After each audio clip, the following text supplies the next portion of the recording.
This video is brought to you by the folks over at L-Sword. The team invited some people to test out their new character Labby, and as someone who hasn't had too much experience with the game, I've got to say that she's really fun and she's definitely a super accessible character. She comes with her own story mode so you can pick up on all of her lore, and you can get right to it because it's independent from the main story of the game. She has her own starting area, and she actually levels up quicker than the other characters, so that helps you get access to more powerful and epic magic even quicker. With other characters, you might not be able to find the time to really get into your strongest power bag, but with Labby, you can hop in and see what she can do ASAP. That'll come in handy because her enemies are inspired by Asian mythology, so they're going to come at her with all of that great, aesthetically pleasing fury. L-Sword in general has been adding loads of content and revamping to make it even more fun for the players, and to do that they've done stuff like adding third job updates for all of the 12 different characters, updating stuff like character art or even skill animations, and generally they've tried to transition from pay to win to play to win. So click the link in my description and give L-Sword a chance. Now let's get on to the video. Hey guys, this is Pineapple, and today we're talking about the All Might Rising manga. I've got news to talk about that you might not have heard about, but we'll also be covering and talking about the original manga chapter that this story is based on. This story is a good chunk of All Might backstory, and you can actually watch this if you're an anime only, because it just serves as more supporting development for All Might. If you're following me on Twitter at VocalPineapple, you know a little bit about this, but let's talk about how you can get your hands on this yourself after the intro. Hit it.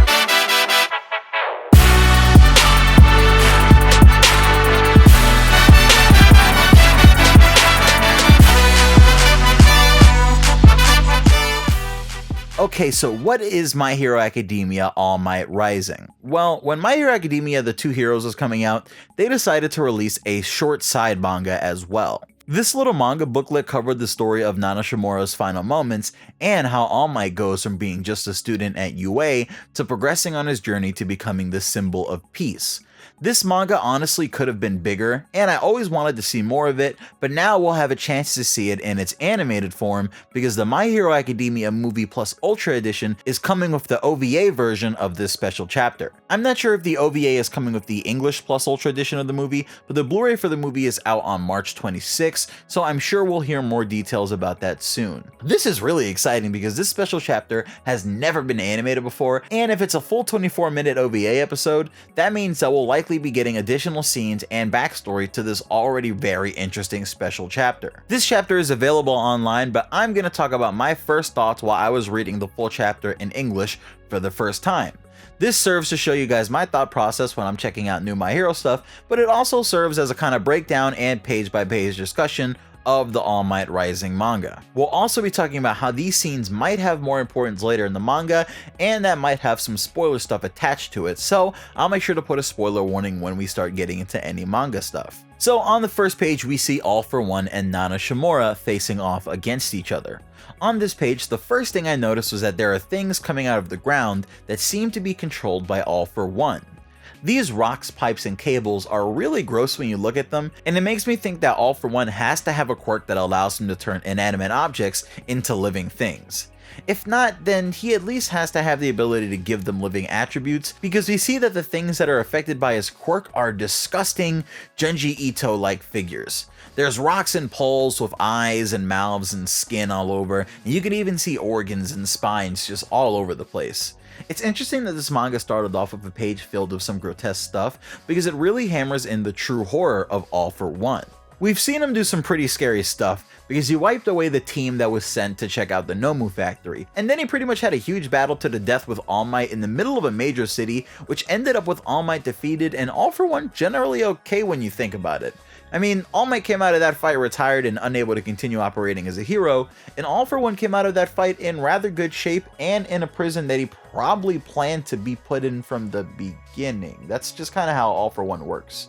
This manga shows us that All For One is capable of doing all sorts of stuff, and that's exactly what I want to see from a person that literally has the power to have any power. I mean, he should be capable of doing some pretty wacky stuff, and turning rocks and debris into weird and disgusting Battlet looking projectiles while he just looms in the background surrounded by all sorts of dark energy is just amazing. This really makes All For One seem like this terrifying villain that we've heard that he is, and makes him really look tame in the All Might fight, because there he pretty much plays it very vanilla. He attacks All Might a bit, wears him down, causes a little mayhem, and then he gets defeated. Regardless, I think it's also interesting to take note of the black lightning around All For One, but we'll talk about that later.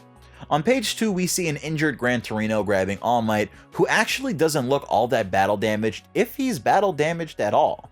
This suggests to me that maybe All Might might have stumbled upon his master's battle, or maybe he got there too late to be of any use. It could also suggest that All Might's master forbade him from involving himself in her battle with All For One so that she could protect him until he developed and learned how to use his true power. Either way, we see that All Might has to be carried away by Gran Torino, and that with the text together tells us that Gran Torino is acting on Nana's will here. A text bubble is shown here that I believe comes from Gran Torino's thoughts, and he thinks make her dream come true. I assume this is Gran Torino thinking about All Might surviving and making Nana Shimura's dreams come true, but we don't know specifically what this dream is that she has. We're left to assume that it's something like wanting All Might to become the symbol of peace that he wants to be so badly, or wanting him to get rid of evil. Page 3 is where Nana Shimura has her last moment with All Might.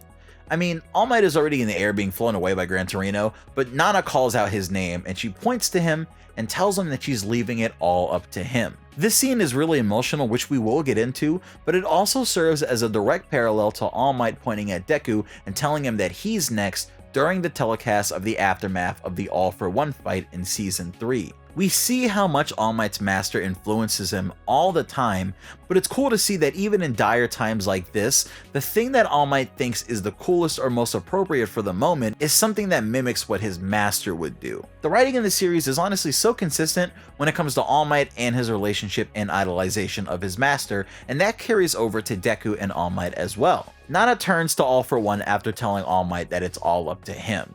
But this is really sad to me. It's like, by saying I leave the rest to you, she's actually being pretty morbid here. I mean, her saying this is pretty much Nana letting us and everyone involved know that she's gonna die here and that she accepts it. Of course she's gonna put up as much of a fight as she can, but the wording of that specifically suggests to me that she knew that she was going to die. She gives All For One a smile, and All For One thanks her for all of the comedy that he's been able to witness at her behest. All For One thinks her struggle is funny, and proceeds to lift his hand and ready an attack. It seems like he took her out with this attack, because on the next page we see a big explosion and the text that says Nana Shimura was killed.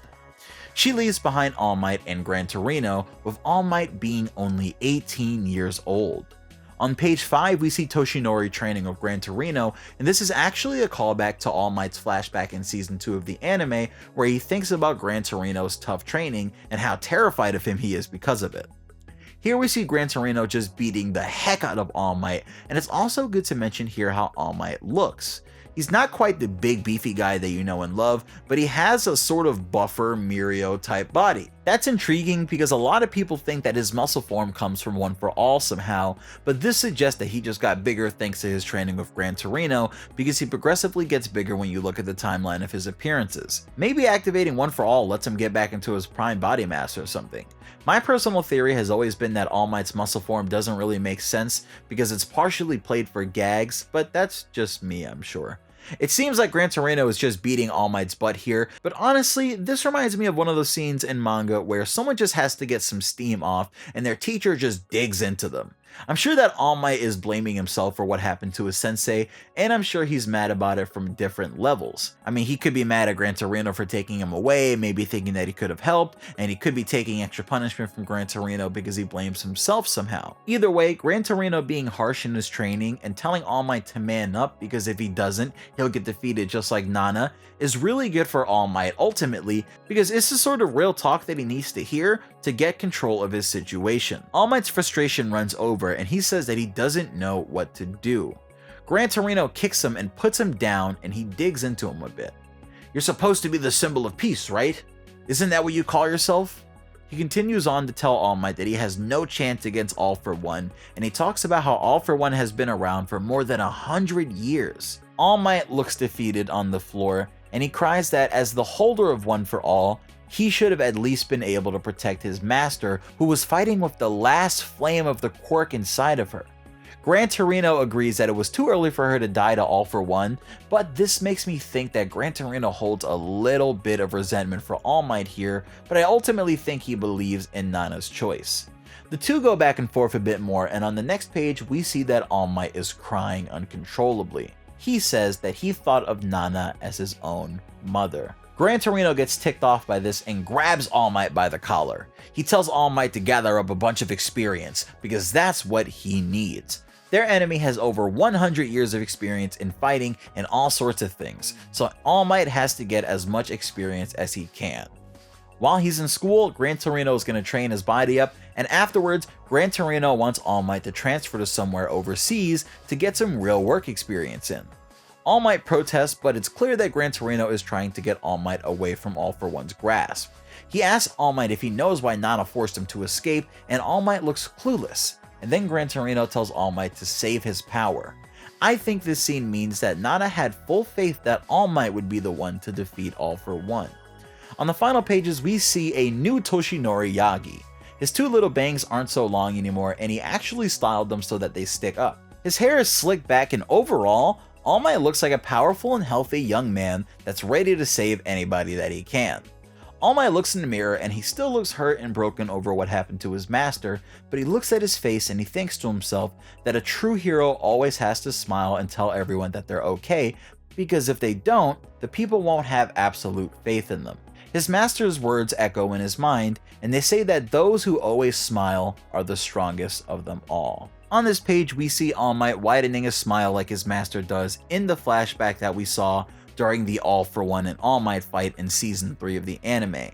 This page is the final page, and we see All Might sitting on the plane looking at Japan as he flies away. As he flies off, he promises to return to Japan, and he swears that he'll use all of his might. This seems to be the origin of his hero name, because Nana and Gran Torino both called him Toshinori the entire time before this. I've gotta assume that All Might first assumed his official hero identity once he began working as a hero in the US. So this is the All Might Rising manga, and this is the minimum that they'll animate for the OVA, but honestly I am expecting them to add a bit, because the special chapter is only 10 pages long, and obviously they have space to add more content from Horikoshi himself in like a 20-minute OVA.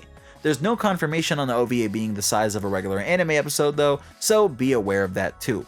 Either way, I will be covering the animated OVA when it releases, so you can get all of the info about it here when it drops. Make sure to stay subscribed and hit that bell icon so you don't miss out. With that said, it is now time for spoilers, so anyone that's just here for anime only content, you're gonna want to dip out now. I love you guys, but make sure you're back later for another video. Okay, for all of you dirty, filthy people like me that live and thrive in the world of spoilers, let's talk about All for One at the beginning of this chapter and how his appearance kinda reminds me of something going on in the manga right now. As you guys know, I am a huge believer in the Deku avatar state theory, and I've made a number of videos about it, trying to make different connections or just talking about One for All itself. In some of these videos, I've talked about how I think that All for One is technically a past user of One for All, and that spells out a few things for Deku's future in the series, especially because of how One for All has been developing over the course of the last arc. We see Deku talking to a past user of One for All at the same time that Deku's quirk is going wild and behaving differently. It's using some sort of dark lightning like venom looking tentacle, and this dark lightning energy is actually a quirk called Black Whip, but at first it reminded a lot of people of All for One's dark lightning in this chapter. You see, All for One's black and red lightning is very visible in this chapter, and it sort of just gathers around him and the objects that he's affecting with his quirk. In the beginning of the chapter, it looks like he's using the lightning to lift a bunch of rocks and debris around them. I just thought it'd be interesting to point out how All for One's lightning was similar to Deku's here, but that's not where we're going to end the video just yet. I also want to remind you guys that we'll probably end up seeing the entire Nana Shimura versus All for One fight one day, and if you're questioning how, then you need to go watch my video about the history of One for All and all the possibilities behind the vestiges that Deku is seeing in his dreams. One of the things that I talk about is the fact that One For All has already shown Deku visions of the past, and that means that we'll probably be seeing visions of past events even more in the future as Deku levels up through One For All. Hopefully this means that we'll see some of the various users talking about All For One or the full fights that resulted in their defeats. This would be a good way of adding huge scale battles into the series that us fans can enjoy while also giving us meaningful content that furthers the plot. Imagine having a whole arc of only All For One fights. I mean, that would be amazing, and it would also be refreshing to have that after these school-only arcs. With that said, I want you guys to like the video if you found anything I said interesting, and hit that subscribe button like I said before if you want to be part of this amazing Pineapple family that we've got here. We're almost at 50k, so let's push as hard as we can to get there by the end of February. I think you guys can make it happen. It seems fairly, just possible. So let's do it together. For anyone that wants to get notified when I post though, make sure you hit that bell icon to join my league of notifications, and I appreciate every last one of you guys. My official t-shirt design is almost ready, so make sure you stick around because I'll be posting it and a cool video to go with it. Check back soon, but for now I've got to go. This is Pineapple. Peace.